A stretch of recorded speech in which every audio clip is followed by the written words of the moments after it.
genera and species, let's find out where these pathogens live on our body.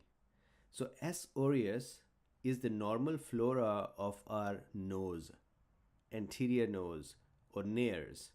And to some extent, it is also found in our throat, but primarily the nose. This is why people who touch their nose while they're cooking, they're going to take S. aureus and put that in other areas and on other things, and then that can actually be transmitted. So be very careful not to touch nose when doing work. So the S. epidermidis is the normal flora of our skin. S. saprophyticus is actually the normal flora of the perineum of both men and the women. However, in women, it is also normal flora of their genital tract. This is why actually in young sexually active women, S. saprophyticus is a common cause of UTIs.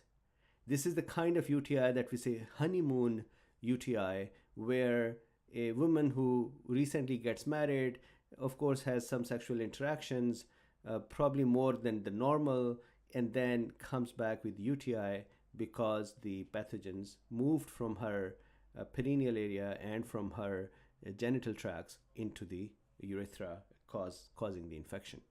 Now remember, on the gram positive culture,